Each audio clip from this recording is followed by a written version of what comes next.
औज़ुबिल्लाहिस्समीउल अलीम मिनश्शैतानिर्रजीम बिस्मिल्लाहिर्रहमानिर्रहीम।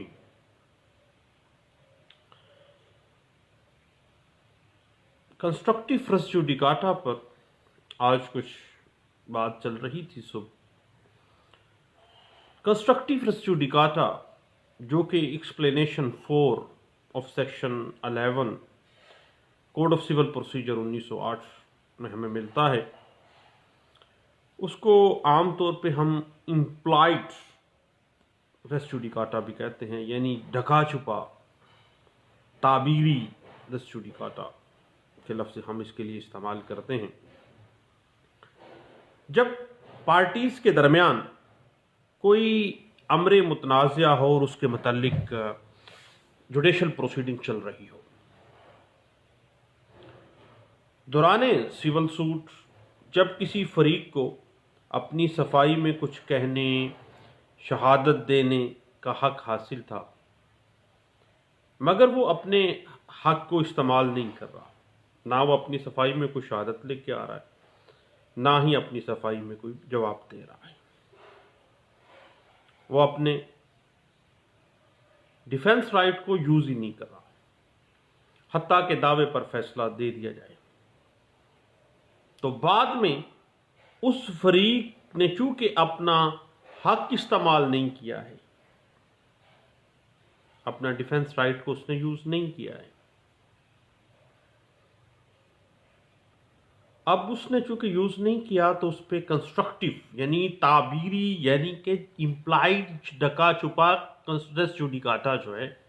जिसको हम कंस्ट्रक्टिव रेस जुडिकाटा है कहते हैं, वो अप्लाई हो जाता है, क्योंकि उस पार्टी ने खुद अपने जवाब को ज़ाया किया है और दावे का फैसला वैसे ही होने दिया है। अब कानून इसके ऊपर प्रिजम्पशन ले लेगा कि ये जो अमरे मुतनाज़ा था उसमें ये बातें निकली, इस पार्टी के पास राइट था कि ये उसका जवाब देती, इस पार्टी के पास हक था कि ये उसकी अपनी सफाई में शहादत लेके आती, लेकिन नहीं लेके आई, अपने जवाब को खो दिया, हत्ता के फैसला हो गया। अब एक्सप्लेनेशन 4 सेक्शन 11 CPC 1908 वाज़ेह कर देती है कि इसके ऊपर कंस्ट्रक्टिव रेस जुडिकाटा जो है वो अप्लाई होता है। अब अगर हम ये देखें कि एक्सप्लेनेशन 4 रेस जुडिकाटा के अल्फाज क्या हैं, वो कहता है कि हर अमर जो साबका मुकदमे के अंदर जवाब या दावे की बिना पर करार दिया जा सकता था और करार दिया जाना चाहिए था, समझा जाएगा कि वो मुकदमे में एक अमरे सरीहन और दरअसल तनकीह तलब था, लेकिन वो नहीं किया गया, कंस्ट्रक्टिव रेस जुडिकाटा आ गया। यानी इस तरह से है कि जब फ्रीकैन के दरमियान कोई अमरे मुतनाज़ा किसी सिविल कोर्ट में ज़ेर समात हो और किसी फरीक को हक हासिल है कि वह अपनी सफाई में कोई सबूत या अपनी सफाई में कोई शहादत लेके आए, कोई बात करे, लेकिन वो खामोश रह जाता है, वो बात ही नहीं कर रहा है, कोई सबूत ही पेश नहीं कर रहा है, हत्ता के उस सूट का फैसला हो जाता है तो समझ लिया जाएगा कि वो भी डिस्कस कर दिया गया है, चूंकि इसको राइट था, इसने नहीं यूज किया, ये मान गया है, अमरे मुतनाज़ा हल हो गया, उस पर जो है वो फैसला दिया जा चुका है। अगर हम एक्सप्लेनेशन 4 के टेक्स्ट को देखें तो ये वाज़ेह कर देता है कि any matter which might and ought to have been made ground of defence or attack in such former suit shall be term to be matter directly or substantially in issue in such suit। बुनियादी बात यही है, इसके पीछे principal यही है कि जब फरीकैन को अपने दिफा में कुछ कहने का हक हासिल था मगर उन्होंने अपने हक को इस्तेमाल नहीं किया, तो समझा जाएगा कि उन्होंने ऐसा जवाब साहब के दावे में पेश किया और खामोशी के साथ वो दावे पर फैसला होने दिया है। अब अगर हम सीपीसी की स्पिरिट के मुताबिक एक्सप्लेनेशन 4 ऑफ सेक्शन 11 को देखें तो यही है कि दोनों अफ्रीकैन को इस बात का पाबंद किया जाए कि वो दावा से मुतल्लिक तमाम तर जरूरियात, तमाम तर सबूत पेश कर दें ताकि पूरे मुकदमे का फैसला हो जाए। अगर नहीं कर रहे तो section 11 explanation 4 constructive res judicata आड़े आ जाता है और उनके गले की हड्डी बन के रह जाता है। अगर हम कंस्ट्रक्टिव रेस जुडिकाटा की बेसिस को देखें तो बुनियाद इस अमर पर है कि दावे में शामिल तमाम फ्रीकैन के लिए ज़रूरी है कि वह अपने दावे से मुतल्लिक तमाम वजूहात पेश करें, लेकिन अगर कोई फ्रीक ऐसा नहीं करता तो बाद अज़ाओं से कोई भी मौक़िफ़ अदालत में उठाए जाने की इजाज़त नहीं दी जाएगी। जब दोनों पार्टीज आ गई हैं, सूट फाइल हो गया, डिफेंस का मौका दिया गया, वो मामलात को नहीं छेड़ा गया,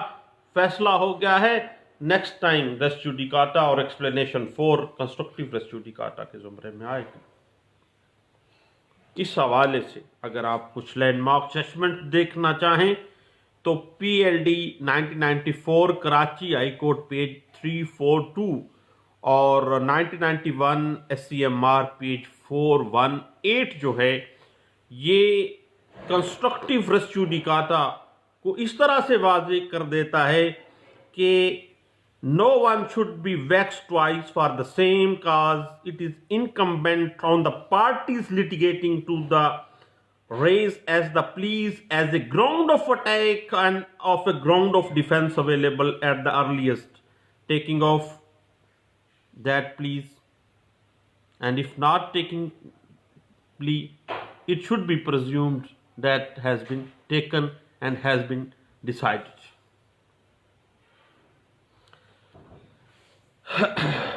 अब अगर हम एक्सप्लेनेशन 4 सेक्शन 11 की कुछ एग्जेम्पशन को देखें तो फरीके मुकदमा को ऐसा मौक़िफ़ उठाने का पाबंद नहीं किया जा सकता जिसका उसके दावे से कोई ताल्लुक नहीं है, उससे रिलेटेड नहीं था, उसने नहीं उठाया।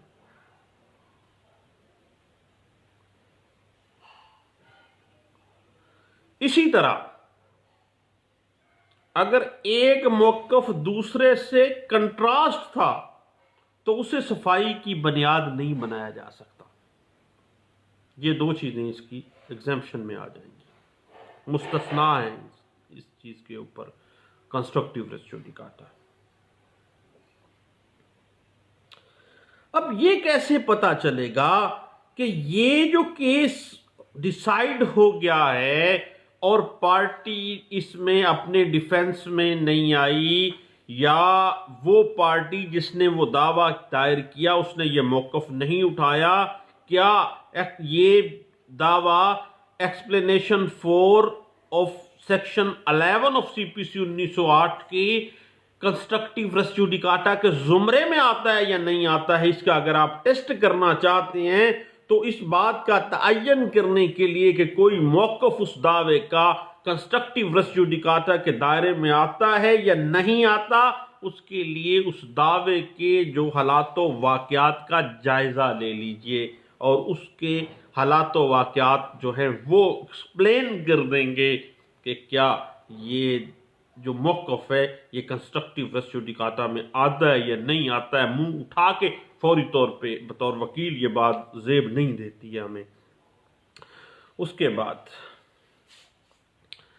अब हम कंस्ट्रक्टिव रेस जुडिकाटा के अगर मज़ीद इस पे हम इस रूल को की एप्लीकेशन को देखना चाहें कि ये किस तरह से टेस्ट किया जाएगा तो इस हवाले से 1990 CLC पेज 33 और 2013 YLR पेज 407 और 2002 CLC पेज 1620 और 2004 CLC पेज 1633 और 1997 SCMR पेज 1796 जो है वो इस बात को बड़े अच्छे अंदाज से इंटरप्रेट करता है। उसके बाद प्यारे दोस्तों, एक बड़ा टेक्निकल सा मामला है कंस्ट्रक्टिव रेस जुडिकाटा का, और मैं सल्यूट पेश करता हूँ उमर महबूब साहब को, ख़ास तौर पे जब वो CPC पे बात करते हैं तो कंस्ट्रक्टिव रेस जुडिकाटा उनका मौजूद रहा है। बारह दफ़ा उनके साथ मुख्तलिफ मौज़ूआत पे उनको सुनने का शरफ मिला, तो उन्होंने मुख्तलिफ दफ़ा रेस जुडिकाटा के इस पहलू को एक्सप्लेनेशन 4 जो थे कंस्ट्रक्टिव रेस जुडिकाटा की, उस पर काफ़ी हद तक सीर हासिल जो है वो बहस की, और बड़े अच्छे अच्छे पॉइंट्स और उन्होंने बताया, और लोगों को सिखाने का जो जज्बा उनमें है, अल्लाह उसमें मज़ीद बरकत दे। याद रखिएगा कि जो रेस जुडिकाटा का कंस्ट्रक्टिव पहलू है, जो कि एक्सप्लेनेशन 4 सेक्शन 11 CPC 1908 में है, उसमें उसका असर ये है कि कोई मुकदमा इस वजह से हतमी तसव्वुर होता है कि इस पर फैसला दिया जा चुका है, बल्कि इस मामला में जो मौक़िफ़ तरदीद या तायद में किया जा सकता था, इसके बारे में समझा जाएगा कि चूंकि उस वक़्त नहीं उठाया गया, उस वक़्त दिफा नहीं किया गया, फैसला हो गया। ऐसे ही होगा जैसे वो उठाया गया, वो मौक़िफ़ लिया गया और उस पर फैसला हो गया, क्योंकि असल वक्त वो था। अब इस बात के साथ एक चीज़ रिलेट करें, हाँ, इसके ऊपर एक बड़ी लैंडमार्क जजमेंट है, ज़रूर पढ़िएगा। 1991 SCMR पेज 277 और 1991 SCMR पेज 398 और 1991 SCMR पेज 277 में तो कमाल की जजमेंट है इस हवाले से, और इसके इफ़ेक्ट जो हैं एक सूट के अंदर ये वाज़ेह कर दिए गए। और इसी बात को अगर हम थोड़ा सा पीछे जाके देखें तो 1970 SCMR पेज 662 और उसके बाद बात आ जाती है omission to plead a point in the petition. किस तरह से इसको सिविल सूट ऑलरेडी अगर मामला डिसाइड हो गया है, कंस्ट्रक्टिव रेस जुडिकाटा आता है, किस तरह से उसको जानबूझ के निगलेक्ट किया गया या मौक़िफ़ को उठाया नहीं गया, पार्टी को स्टे रेस जुडिकाटा आ गया, रोक दिया गया, उसके प्रिंसिपल्स ड्रा किए गए। NLR 1989 अपील केसेस 453 पेज है, और इसकी बुनियाद बना रही है all India reporter 1967 supreme court of Pakistan page 908, और उसके बाद 1967 SCD ये है पेज 636 और 1986 SCMR, ये बड़ी लैंडमार्क जजमेंट है, इसके ऊपर ज़रा ज़रूर देखिएगा। 1986 SCMR पेज 1964 जो है वो इस बात को बड़े अच्छे अंदाज से इंटरप्रेट कर देती है। अब दोस्तों मामला थोड़ा सा आगे चलता है ऑर्डर टू रूल 2 के ऊपर। ऑर्डर टू रूल 2 के मुताबिक आपको पता है एक ही बनाए दावा की बिना पर पैदा होने वाला मौक़िफ़ और बनाए दावा इसी दावा के अंदर जो है वो उठाए जाना चाहिए। यानी एक ही काज ऑफ एक्शन की बिना पर जो पैदा होता है मौक़िफ़, और जो भी काज ऑफ एक्शन है वो एक ही इसी दावे के अंदर उठाए जाने चाहिए, और अगर नहीं देन कोई मामला एक नाकाम फरीक के खिलाफ कंस्ट्रक्टिव रेस जुडिकाटा होता है, जबकि कामयाब फरीक के खिलाफ ऐसा नहीं होता है। जब एक काज ऑफ एक्शन से एक मौक़िफ़ निकला है तो वो उसी दावे के अंदर इंटरप्रेट किया जाएगा, अदरवाइज बाद में नहीं किया जाएगा। जब एक दफ़ा वो फैसला कर दिया गया तो कंस्ट्रक्टिव रेस जुडिकाटा वहाँ पे अप्लाई हो जाएगा। इसके ऊपर पाकिस्तान बनने से पहले एक ऑल इंडिया रिपोर्टर की एक लैंडमार्क जजमेंट है, जिसको इस स्पेसिफिक एंगल के अंदर देखा गया था। All India reporter 1943 old high court है, और पेज है 231 जो है, इसमें इस बात को इंटरप्रेट किया गया था। अब अगर हम देखें कि भाई रेस जुडिकाटा और कंस्ट्रक्टिव रेस जुडिकाटा में किस तरह से डिफरेंशिएशन होता है, हमने इसके इफेक्ट को भी देखा, हमने इसकी एक्सेप्शंस को भी देखा, हमने इसके प्रिंसिपल और उसके ऑब्जेक्ट को भी देखा और हमने इसका टेस्ट भी किया कि हालातों वाकयात को देखना है हमने उस सूट के। लेकिन इसी तरह से हम, चूंकि कंस्ट्रक्टिव रेस जुडिकाटा पे बात हो रही है, तो रेस जुडिकाटा और कंस्ट्रक्टिव रेस जुडिकाटा दोनों को थोड़ा सा खंगाल लेते हैं। एक नालायक वकील हूँ और लेकिन कोशिश कर रहा हूँ कि ये बात जो थोड़ा बहुत मेरे दिमाग में है उसको मैं क्लियर कर पाऊँ आसान ज़बान में। लेकिन अगर ना भी आपको हो तो किसी और से आपसे कर लीजिएगा, लेकिन बड़ा टेक्निकल सा मामला है कंस्ट्रक्टिव रेस जुडिकाटा, इसको क्लियर ज़रूर कीजिएगा। उसके बाद याद रखिएगा कि कंस्ट्रक्टिव रेस जुडिकाटा यही है कि किसी अमरे वाकया को किसी दावे में अपनी सफाई में या अपने हक में पेश करने का किसी फरीक को अगर हक हासिल था, लेकिन उसने अपने इस हक को इस्तेमाल नहीं किया और दावे को अपने इस हक को इस्तेमाल किए बगैर ही फैसला होने दिया है,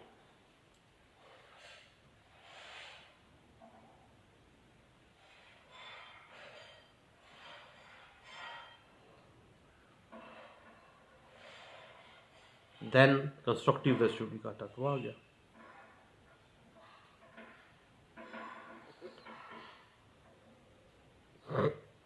जबकि कंस्ट्रक्टिव रेस जुडिकाटा ये है और कंस्ट्रक्टिव रेस जुडिकाटा में यही है कि एक पार्टी एक मौक़िफ़ को उठाती है और दूसरी पार्टी वाज़ेह करती है ये मौक़िफ़ पहले से हल किया जा चुका है, फलां मुकदमे में ये बात डिस्कस कर दी गई, ये cause of action solve out हो चुका है। जबकि कंस्ट्रक्टिव में थोड़ा सा टेक्निकल सा इम्प्लाइडली अपने मौक़िफ़ के मुताबिक चलना था। दूसरा डिफ्रेंसिएशन हमें आता है बाकायदा समात के ज़ुमरे में। कंस्ट्रक्टिव रेस जुडिकाटा में कब कोई अमर अदालत के सामने नहीं लाया जाता, इसलिए बाकायदा समात उस मौक़िफ़ पर तो हुई नहीं है, प्रज्यूम कर लिया गया कि उसको हक हासिल था, उसने अपना हक इस्तेमाल नहीं किया। जबकि जो रेस जुडिकाटा है उसमें अदालत किसी अमरे मुतनाज़ा पर बाकायदा वो समात करती है, उस मौक़िफ़ को सुनती है दोनों पार्टीज को, फिर फैसला देती है। जबकि कंस्ट्रक्टिव में प्रजम्पशन आ जाती है कि इसको हक हासिल था, इसने इस्तेमाल नहीं किया।